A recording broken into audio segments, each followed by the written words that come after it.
Here are 3 signs God is using a rejection as protection for you.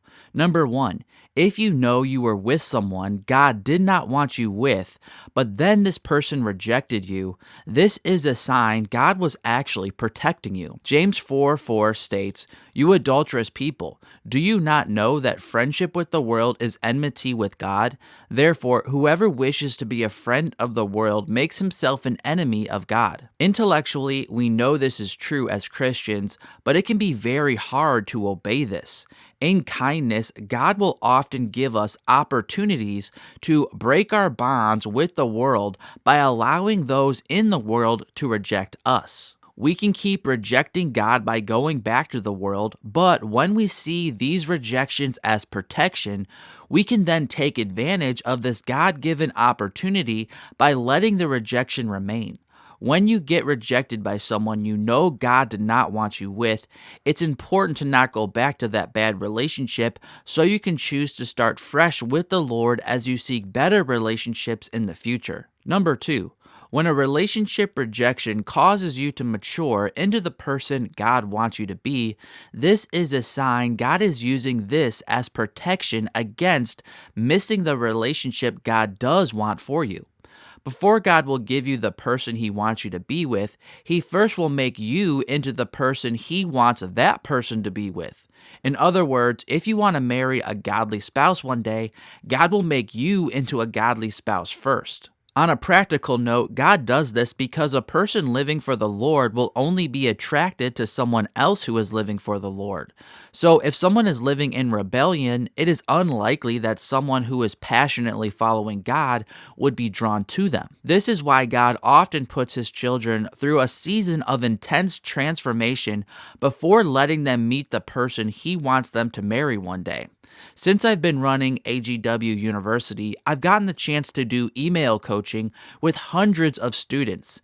As I've read story after story from my students, it's amazing to me how often God uses the pain of a relationship to draw people closer to Him. For as Psalms 34 verse 18 states, "The Lord is close to the brokenhearted and saves those who are crushed in spirit." And on a quick side note, in a few weeks, I'll be sharing more information about open enrollment for AGW University. I have some new courses coming out to add to the courses I'm already offering for Christian singles who want to prepare their hearts for the relationship God might have for them. So in a few weeks, you'll have the chance to enroll at a reduced tuition cost while receiving even more resources than before, including the private email coaching with me. And don't worry, if you're one of the hundreds of people who have already gone through AGW University, you also will get free access to these new resources I'm releasing as well for no extra tuition costs since you've already enrolled in the past.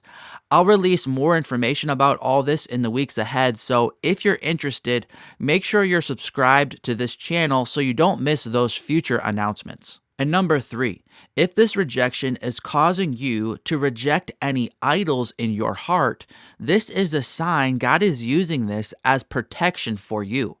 Sometimes we don't know we have an idol in our lives until someone tries to take it away. I remember when my dog Lois was a puppy. Before we got her, she was living with all the other puppies in her litter, and the previous owners would dump a bunch of food out on the floor for the pups, and then they would all just scramble around and eat it. When we first got her, we obviously put her food in a dog bowl, but when I reached my hand down towards the bowl, my little new pup turned on me, started growling, and was nipping at my hand to keep me away from her food. She was used to fighting off others from her food because of how she used to be fed with all the other puppies. In love, I made sure to work with her to stop her food aggression.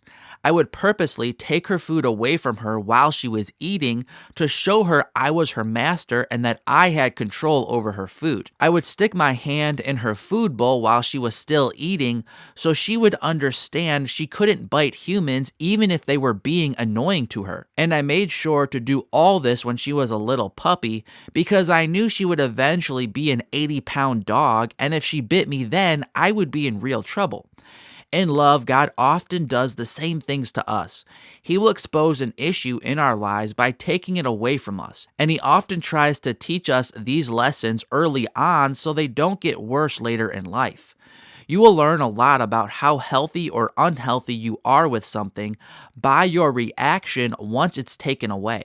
It's healthy to be hurt and sad when a relationship is taken away from you, but an idol is being exposed if you enter into a season of being mad at God or if you start to experience an imbalanced depression that goes beyond healthy disappointment and grieving. In Acts 19, Paul was preaching the gospel in Ephesus, and some of the people there started giving up their false idols and no longer purchasing the statues of the false god there. But those who were not followers of Christ, but followers of this false god, were not ready to give up their idols. They feared that if Christianity spread, the temple of their god, the production of their idol statues, and the resources stemming from the selling of these statues would be taken away from them.